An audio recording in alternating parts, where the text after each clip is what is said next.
Well, welcome to a new Harry's Garage video.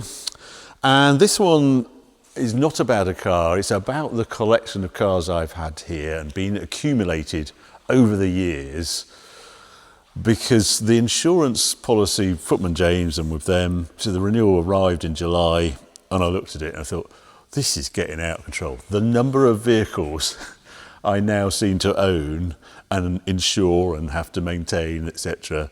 I just feel it got too many. It came through and I totaled it all up. There are 35 vehicles on my Footman James collector policy, 35. And of those 35, 13 are bikes, leaving 22 cars. And this is the majority of them. I've got so many cars, they don't even fit in this size of garage. So I just said to myself, it's time to shed a few. How do I shed a few? And we've got some things we want to do on the house and things, and having this many cars, I just find I'm forever keeping up with maintenance, with tax, with insurance, with MOTs, and it's a bit of a drag. But the dilemma I have is I really like the cars I have at the moment. Really, really like. There is nothing, I think, oh, I'll just get rid of that. I'm bored, don't really like the way it drives. It's not like that.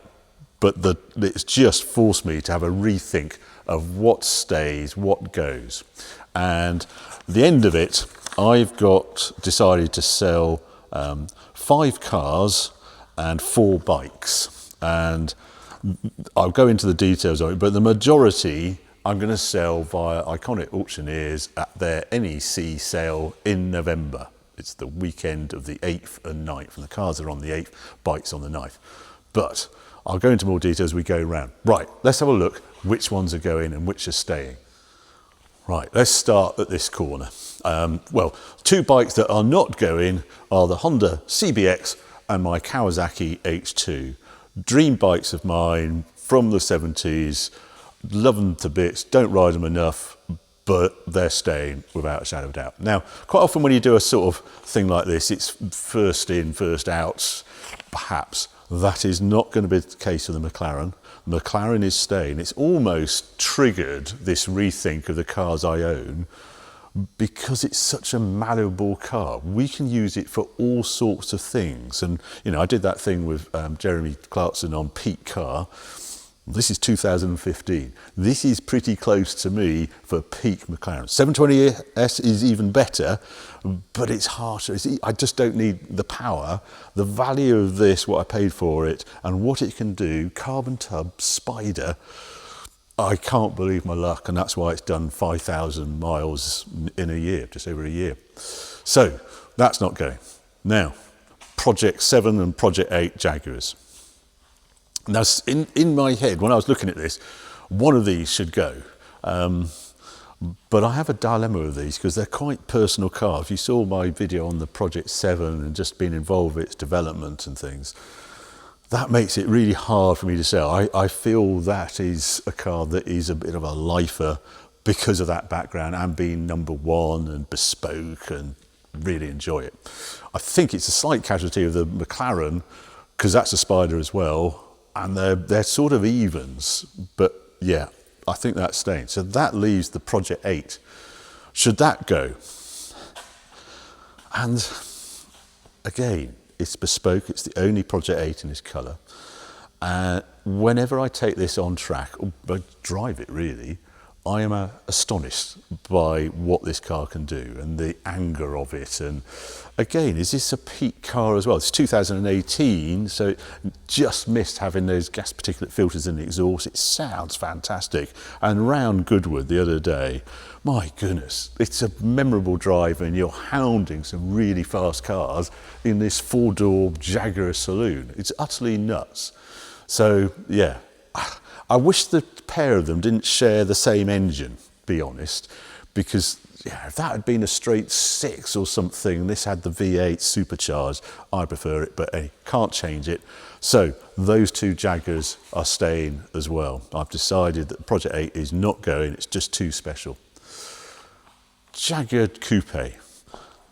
Now, this is an incredible car, now, it's so different to what a Jaguar coupe as it left Jaguar back in the 70s is nothing like this one. As I say, you can see the suspension on it, got this proper suspension on it, and also fully rebuilt by Painting Classic Cars, Keith down there. Incredible job. This has no rust on it, no nothing, and an engine by Tom Lempfall with the modern ECU, or the Emerald ECU, transistorized ignition, beautiful rebuild, 350 horsepower, chunks of torque, manual.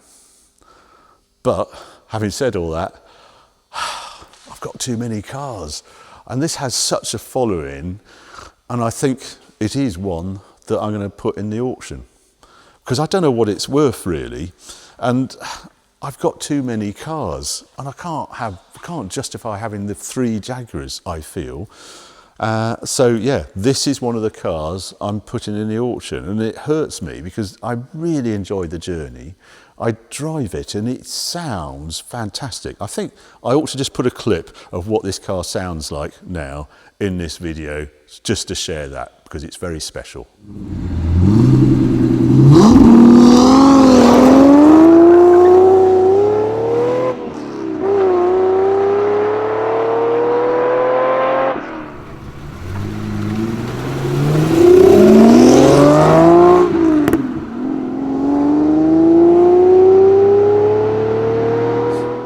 Pretty epic, you have to say. If you want to see details of the car, I think I've put it in the video description below. So, yeah, Jaguar coupe going. Now, let's move along the line. Testarossa. Yeah, that's not going. I went out in that actually last night. I just took it a run round. You know, the Jaguar sounds fantastic. So does this. And again, it's a pin-up car for me from my childhood against Countach as well. So yeah, Testarossa is staying.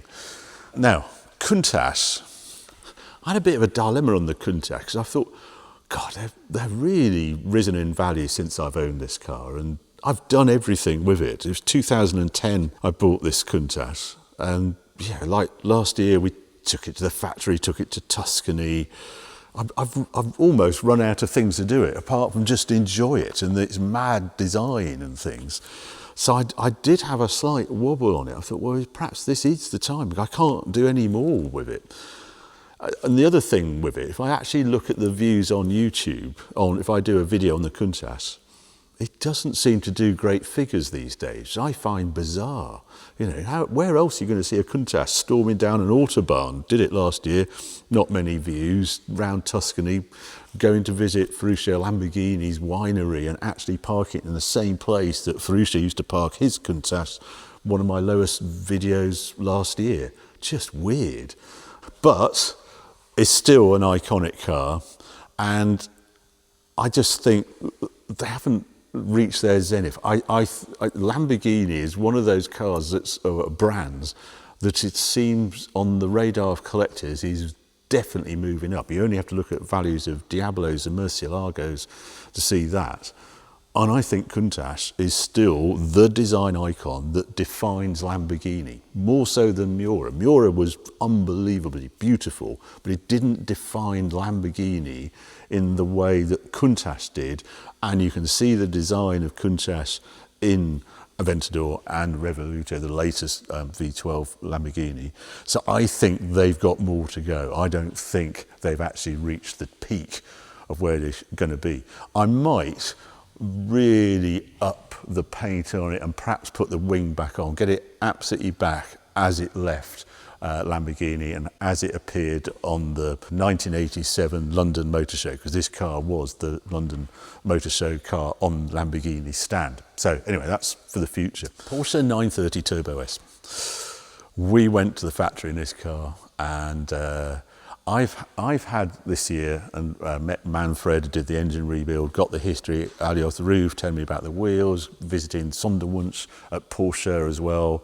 My goodness, it's a special car. I've had approaches to sell this car privately, and it's got quite a value. I could swap that out and buy the ST Porsche of today if I wanted to, any GT2 Touring or anything.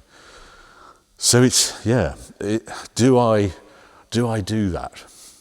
Mrs. M would say yes, But I have a different opinion because I love, like the McLaren 650S is a malleable car, Porsche 911s are as well. I'm not going to take this on track, that's not what it is about, but GT, exciting, turbo, just the size of it, the footprint, the fact that it has this hidden factor of being a Turbo S, of 1 of 21 that nobody really knows, and just the way it drives with 400 horsepower, it's 1,300 kilos. It goes well, this car, and it's turnkey because it's a Porsche 911.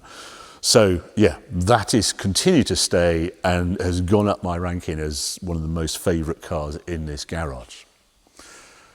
Now we come to the Espada. What a journey this has been. Again, a car I've owned a long time. 2012 I bought this car, and we've been in Europe with it. It's been to the factories, been to Rome. It went on the 50th Lamborghini tour. And it also had that remarkable engine build that we started just before lockdown and continued through lockdown. And what an engine I now have with this. And recently, well, a couple of videos ago, I took it up Norfolk Moors. You probably saw it in action. It is fighting fit, this car. And yeah, like it's driving better than it ever has in the how many years I've had it, since 2012. But I think I'm going to move it on. And this one has been torturing me as well, especially after coming back from Yorkshire. It's one of Mrs. M's favourite. It's a mad looking car. Seeing it, it's been on the Cartier lawn at Goodwood twice. And you think, God, it is a bonkers design. It now has beautiful running gear and it has that crazy roof on it. One of two, we think. There was one done at the factory, blue one, but that had a clear roof for Prince Rainer to drive at Monaco during the Grand Prix. It wasn't the sort of pace car, it was just there. And that had a clear roof. And then the owner who owned this in the 80s decided to replicate it. It is beautifully done. And it just makes this car quite unique. And it's won concours and things, and it's a really nice retrimmed interior, and it has that engine. But I've got too many cars, I can't keep them all. And sometimes you have to put cars, you know, move them on. I think it's ready for a new owner. But again, if it's like the Jaguar Coupe, if it didn't sell, that's fine, because I really enjoy it anyway. So anyway, that is also going in the NEC Iconic Auctioneers sale at the NEC Classic Car Show in November. Where are we now? Now we're into the 70s with these, well, we are with this Espada as well. Shadow. Even, I'm not selling it, but even I was, they don't raise any money, but the pleasure I get from this, the unique driving experience, this hushness, this suspension that beats any car I've ever driven, and just the aloofness with this car for, what is it worth, 10, 12,000 pounds? Absolutely staying, makes it smart. Just open the garage, seeing that face, so distinctive, that is staying around. Now, Lancia Sport 1600, quite a rebuild, quite an extraordinary car, this one. Bit peculiar, bit left field, to say the least, but this is in a very healthy state. And you could say, well, maybe this ought to go as well, because how's that place? You're surely going to take a Testarossa or something before this. Well, that's the peculiar thing. Because I'm in this tiny minority who knows what this drives like. Very, you know, this is a near 150 horsepower Lancia front wheel drive, that crazy V4 engine on it. And it's perfect. The work that Dane White did on them, all the mechanicals, and then Prestige refinishing and Adrian with that metal working, this is almost a unique car. I would go, this is as good as it gets, one of these today. I can't see there's very many in this sort of condition, this sort of drivetrain, this perfect in the world. That's how good this car is. It's won 2 concours and things. And it drives fantastically well. Very exciting, raughty sort of sound for those 45s. So again, I did think about selling it, but I'd never, you know, this stands me in at near £100,000 with restoration costs and purchase price. It would probably fetch 60, 70 or something like that. But it is a unique driving experience, and I want it to continue. So that is staying. The Elan is staying, that's life. I built that in '93. I do quite like, well, I really like these small cars. I have a, you know, we're just behind the camera is the Fiat 500 as well. I do like these tiny cars. They're unrepeatable today. Yeah, you got things like the new Citroen Ami and stuff, but that's not really a car in the same way these are. The footprint of the sports cars from the 70s, once you drive it on road, it is amazing, and it just gives you different sight lines, and you've got this space, and it's just really nice to drive on B roads. Things you don't want to go across Europe in it, but around here, just taking it out, doing a local journey, I love it. So that's staying as well. So where are we? Yeah, there's two cars down. Right. Well, the first one I'm going to say is going is Kawasaki Z1300. It's a perfectly original one. I haven't driven it. It's just one of those, it's not quite me. I love the sound it makes. I love the history of it, but I'm going to put that in the sale. And another car that I'm going to put in the auction is this one, the Series 1 Land Rover, which I've had for quite a while. I think it was 2014 I came across this and bought it and enjoyed it on the farm and things. They are a unique experience. I cannot get over. This is 1954, this car, and it's near original, really. I bought it off a passionate owner, used to do some trials with it. I've got a funny little thing to cover this up if you're going wading. He did hand paint it, but all the original bits, everything on it, is just as it left the factory all those years ago, and I really like that about it. And it starts right on the button. It has a button start, this one. You turn the ignition on, you hear the fuel pump going, press the button, works.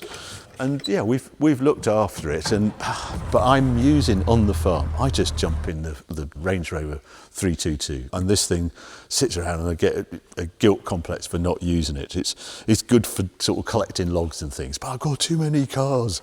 And so yeah, we're going to put it in the auction, just see what it fetches. But it's a very original, lovely thing. Right, yeah, Fiat 500. Absolutely not going anywhere. It's a family favourite. You don't see it on chat. I want to actually update it, but I'll do that at the end of year video, what I'm going to do with this car. But we do local runs with it, because you can always guarantee you can park a Fiat 500 anywhere you want. So that's 3 cars down, 1 bike. Which other ones are going? Yamaha XT500, 1979. I think this is 79, I'll check, might be 1980. But this was my Dakar collection, and again, they're lovely, lovely things. I start this one, I think, oh, that's quite special actually, but I'm just not using them, and then someone else should enjoy this bike. So that's going in the sale. This one is really quite rare in the UK. This is a Paris Dakar. It's a Honda XL 500R with the Paris Dakar tank and single seat. Just one of the, I actually bought this out of Germany. It's the only place I could find one. Super rare in the UK. Starts first kick. Typical Honda, really nice thing. And then I'm going to probably put the Super 10 in as well. I don't know. I just want to get down to, I love the Africa Twins and I love my Cagiva. This is slightly surplus, but I haven't told the auctioneers that yet. But anyway, I think that's going to sale. So there are the 4 bikes. We're missing 2 cars from the 5 cars that we're selling. One of them was actually Charlie's, but it was on the policy. It was an E46 M3. He's moved that on. And he's actually bought the GR Yaris. It was going to go to the auction. He said, no, I want that. I haven't driven it for about a year, so he's having the GR Yaris. So, yeah, selling some cars in Harry's garage and all going for auction. I've gone the auction route because nobody really knows what that Jaguar Coupe is worth. And that's the thing with these, they're enhanced. I think I've made that Jaguar Coupe as Jaguar should have done in its day. It should have put a 5-speed manual in it. It should have recognised that this was an iconic shape of Jaguar. It moved the game on. It was Sir William Lyon's favourite car. He insisted they did the coupe, but they just didn't really take it to where they could have. And that one, the way that drives and performs, is something very special. So yeah, be really interested to see what that sells. And the same thing with the Espada. That's not a straightforward Espada. It's got that roof, it's got the engine rebuild. Most of them haven't had the amount that I've lavished on that one. So again, that is why I've gone to the auction route, because that's how you discover what it's really worth in the real world. So there you go. We'll be following the sale, see how it goes. It's in a few weeks' time. But yeah, we're selling some cars on Harry's Garage. Hope you enjoyed this video.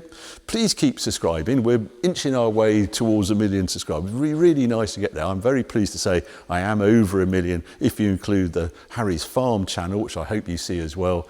But yeah, thank you for subscribing. Thanks for watching the video. More videos coming on very soon.